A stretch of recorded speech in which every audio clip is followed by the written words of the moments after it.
Hello dear gentle friends, welcome to all rounder info. This is Gananath Shankar. మనం students లైఫ్లో చూసామంటే ఎప్పుడైనా సరిగ్గా చదవకపోయినా లేకపోతే సరిగ్గా మార్కులు సంపాదించకపోయినా ఒక క్వశ్చన్ అనేది రొటీన్గా ఫేస్ చేసి ఉంటాం. ఇప్పుడు మీరు స్టూడెంట్స్ అయితే మీరు ఫేస్ చేస్తూ ఉంటారు. క్వశ్చన్ ఏం లేదండి, అసలు నువ్వెందుకు బీటెక్ చేస్తున్నావో, నువ్వెందుకు డిగ్రీ చదువుతున్నావో కనీసం నీకైనా తెలుసా అని చెప్పి రకరకాల వ్యక్తులు అడుగుంటారండి. ఫస్ట్ వచ్చే వ్యక్తి మీ పేరెంట్స్ అడుగుంటారు, అండ్ రెండోది మీ ప్రొఫెసర్స్, అదే మీ టీచర్స్ అడుగుంటారు. ఈ క్వశ్చన్ని మనం చాలా సూక్ష్మంగా ఆలోచించాలి. నేను సూక్ష్మంగా డిస్కస్ చేయను, బట్ ఆలోచించమని అడుగుతున్నాను. అసలు అడుగుతున్నారు కదా, నీకైనా తెలుసా నువ్వు ఎందుకు బీటెక్ చేస్తున్నావు అని. అతనికి తెలుసో తెలీదో కానీ ఆ క్వశ్చన్ అడిగే వ్యక్తికైనా కనీసం తెలుసా మనం ఎందుకు ఇతనికి ఈ చదువు చెప్తున్నాం, అసలు ఎందుకు ఇంత ఖర్చు పెట్టి, పేరెంట్స్కి అయితే చెప్తున్నాను, ఇంత ఖర్చు పెట్టి మన కొడుకును కూతురును ఈ చదువు చదివిస్తున్నామన్న విషయం ఫస్ట్ ఆఫ్ ఆల్ వాళ్ళు ఒక పెద్ద క్వశ్చన్ మార్క్ వేసుకోవాలి. సో అలా వేసుకున్నట్లయితే సమాధానం మీకే దొరుకుతుంది. సో దీనిపైన డిస్కషన్ ఆపేసి విషయంలోకి వెళ్ళిపోతాం. జనరల్గా స్టూడెంట్స్ని చూసారంటే రకరకాల మైండ్ సెట్ ఉంటాయండి. స్టూడెంట్స్ అందరూ కూడా మనం చెప్తాం జనరల్గా slow learners, medium, average students అని, క్విక్ లెర్నర్స్ అని చెప్పి. అది వాళ్ళు తీసుకునే కోర్స్ని బట్టి, వాళ్ళకి ఆ కోర్స్ పైన ఉండే ఇంట్రెస్ట్ని బట్టి వాళ్ళు స్లో లెర్నర్ గాను, యావరేజ్ స్టూడెంట్ గాను, ఇంటెలిజెంట్ స్టూడెంట్ గాను మారిపోతూ ఉంటారు.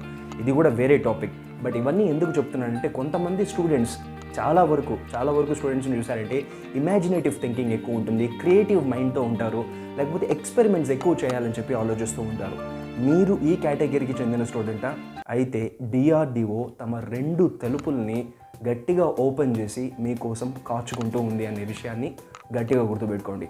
రైట్, ఎస్, ఈరోజు మనం ఈ వీడియోలో చూడబోతున్న విషయం ఏంటంటే DRDO, defence research and development organisation, మన ఇండియాకి సంబంధించిన అతిపెద్ద సైంటిఫిక్ రీసెర్చ్ అండ్ దేశ రక్షణలో చాలా ముఖ్యమైన పాత్రని వహించే DRDOలో ఏ విధంగా ఉద్యోగం సంపాదించాలి, సో దానికి అర్హతలు ఏంటి, క్వాలిఫికేషన్ ఏంటి, ఎలా అప్లై చేయాలి, ఈ విషయాలంతా కూడా ఈ వీడియోలో చాలా క్రిస్పీగా చూడబోతున్నాం. సో ఆల్రెడీ DRDO అంటే చెప్పామండి. సో దీని ఎక్స్పాన్షన్ ఫుల్ ఫామ్లోనే ఉంది, defence research and development organisation అని చెప్పి.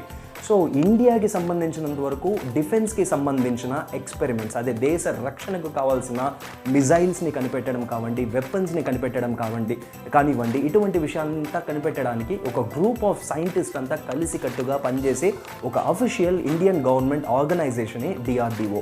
సో ఈ DRDO ఇండియాకు వచ్చేసరికి డిఫెన్స్ మినిస్ట్రీ ఆఫ్ డిఫెన్స్ ఉంది కదా, వీళ్ళ కిందకి పనిచేస్తుంది అనమాట. సో మన భారతదేశంలోనే కాదండి, ప్రపంచ దేశాలు, అన్ని దేశాలకి, అతి ముఖ్యమైన దేశాలన్నిటికీ కూడా ఈ విధంగా defence research and development organisation ఉంటుంది. ఫర్ ఎగ్జాంపుల్ మనం యునైటెడ్ స్టేట్స్ ఆఫ్ అమెరికాకి తీసుకున్నామంటే వాళ్ళకి కూడా DRDO ఉంది, బట్ DRDO అనే పేరుతో కాదు, DARPA అనే పేరుతో వాళ్ళకి కూడా defence research and development organisation ఉందన్నమాట.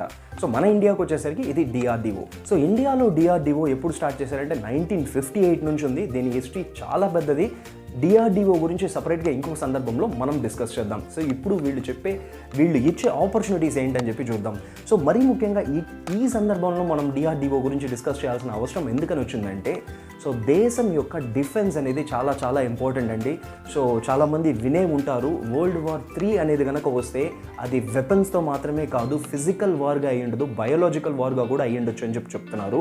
మరి DRDO కేవలం వెపన్స్ని మాత్రమే డెవలప్ చేస్తుందా అంటే ఇప్పుడు దానికి ఒక ఫుల్ స్టాప్ పెట్టి, కాదు, వెపన్స్, మిజైల్స్ మాత్రమే కాదు, మేము మెడికల్ రీసెర్చ్లో కూడా గట్టికులమే అని చెప్పి ప్రూవ్ చేశారు. సో రీసెంట్గా మీరందరూ వినే ఉంటారు, వాళ్ళు కోవిడ్కి వ్యాక్సిన్ ఒక పౌడర్ రూపంలో, గ్లూకోజ్ పౌడర్ రూపంలో కనిపెట్టడం జరిగింది. సో వాళ్ళు అన్నిట్లో కూడా సాధిస్తున్నారు దేశం యొక్క డిఫెన్స్ గురించి. ఇది చాలా చాలా ఇంపార్టెంట్. సో ఈ సందర్భంలో DRDOలో యువత చేరడం, యంగ్స్టర్స్ ఇంట్రెస్ట్ చూపించడం చాలా ఇంపార్టెంట్. కాబట్టి we are discussing about DRDO opportunities in this video.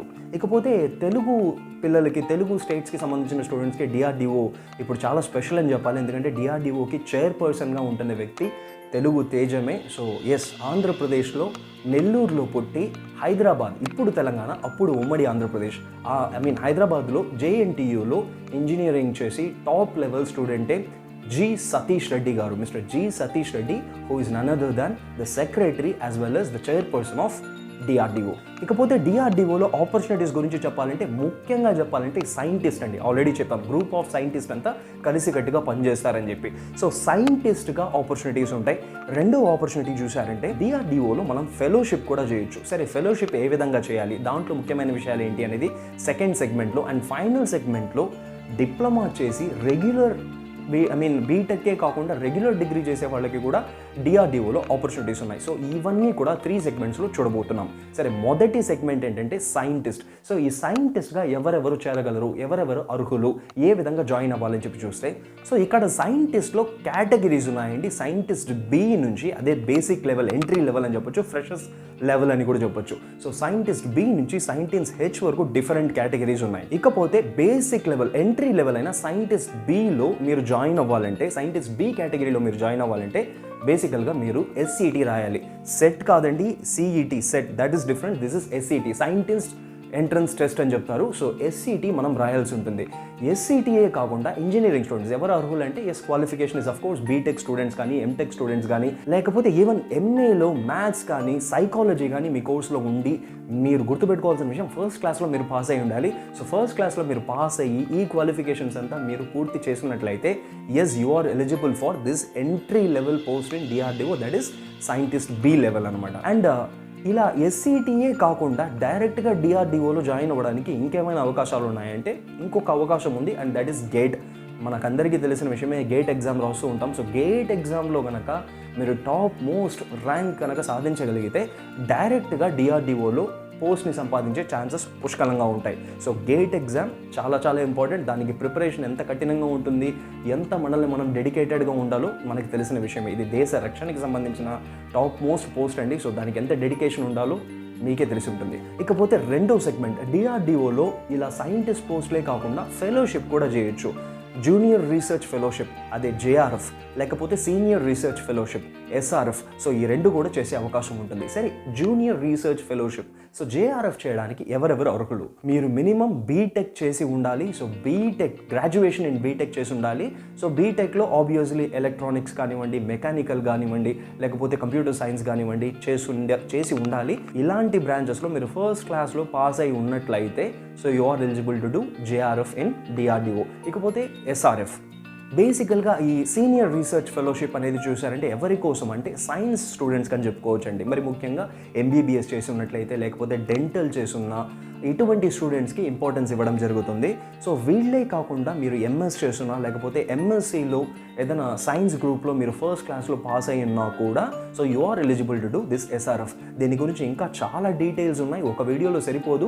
So you can serve the details in DRDO official website. So ఇక్కడ కింద మీరు చూడొచ్చు. ఇకపోతే దీంట్లోనే ఇంకొక కేటగిరీ కూడా ఉందండి, రీసెర్చ్ అసోసియేట్ అని చెప్తారు. ఈ రీసెర్చ్ అసోసియేట్ చేయడానికి బేసికల్గా పిహెచ్డి క్యాండిడేట్స్ కానీ, ఎంఎస్సి చేసిన వాళ్ళు కానీ అర్హులు అనమాట.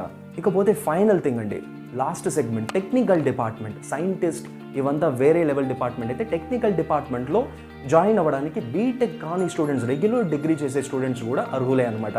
సరే, ఏంటి టెక్నికల్ డిపార్ట్మెంట్ అని చూస్తే ఈ పోస్ట్కి పేరు ఎస్టీఏ అని చెప్తారు. STA is nothing but senior technical assistant. So ఈ ఎస్టీఏ పోస్ట్కి ఎవరెవరు అర్హులు అని చూస్తే బీఎస్సీ రెగ్యులర్ డిగ్రీ చేసిన, రెగ్యులర్ బీఎస్సీ డిగ్రీ చేసిన అందరూ అర్హులే.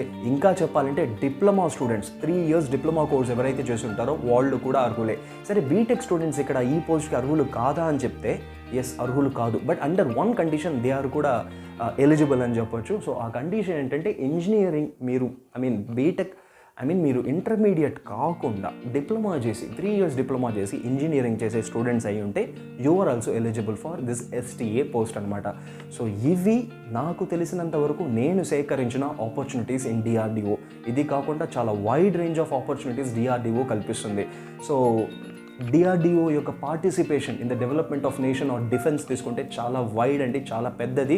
ఇండియాలో ఎన్నో డిపార్ట్మెంట్స్ ఉన్నా, ఎన్నో గవర్నమెంట్ ఆర్గనైజేషన్స్ ఉన్నా, ఈ డిఆర్డిఓ విషయానికి వచ్చేస్తే ఇది చాలా డైవర్స్ అని చెప్పొచ్చు. దీంట్లో బ్రాంచెస్ చాలా ఎక్కువ, ఆపర్చునిటీస్ చాలా ఎక్కువ, ఫ్యూచర్ అంతా కూడా డిఆర్డిఓ అని చెప్పొచ్చు. ఇంకా ముఖ్యంగా చెప్పాలంటే మనం ఈ ఆల్రౌండర్ ఇన్ఫోలో ఎడ్యుకేషన్కి సంబంధించిన చేస్తున్న వీడియోస్లో మరి ముఖ్యంగా మీరు చూసారంటే ఫ్యూచరిస్టిక్గా ఉండే ఆపర్చునిటీస్ దేనికి ఉన్నాయో దాని గురించే డిస్కస్ చేస్తున్నాం.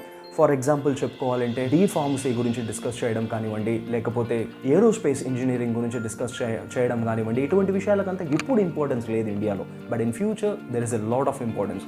అదేవిధంగా డిఆర్డిఓ విషయానికి వస్తే ఎప్పుడు ఇంపార్టెన్స్ ఉంది. ఇంకా ఫ్యూచర్లో దీని యొక్క ఇంపార్టెన్స్, దీని యొక్క స్పేస్ ఎంత పెద్దదిగా ఎక్స్పాండ్ అవుతుందో చెప్పాల్సిన అవసరం లేదు. So it is going to be a very big field. So మీకు ఎక్స్పెరిమెంటల్గా ఇంట్రెస్ట్ ఉన్నట్లయితే, దేశానికి కంట్రిబ్యూట్ చేయాలి నా చదువు అని చెప్పి ఉద్దేశం మీకు ఉన్నట్లయితే DRDO is the right good choice for you అని చెప్తాను. డిఆర్డిఓ దేశానికి చేసిన కంట్రిబ్యూషన్ చాలా పెద్దదండి. సో సింపుల్గా చెప్పాలంటే మిజైల్స్, సో అతిపెద్ద మిజైల్స్గా మనం పిలుచుకునే పృథ్వీ కానివ్వండి, అగ్ని కానివ్వండి, లేకపోతే రీసెంట్గా డెవలప్ చేసిన తేజస్ కానివ్వండి, సో ఇటువంటి మిజైల్స్ని అంతా కూడా డెవలప్ చేసింది రీసెర్చ్ అండ్ డెవలప్మెంట్ డిపార్ట్మెంటే, డిఆర్డిఓనే. So finally saluting the contribution of DRDO, I'm signing off from this particular video. Catch you up in another interesting and useful content. Till then, this is Granat Shankar. Stay safe.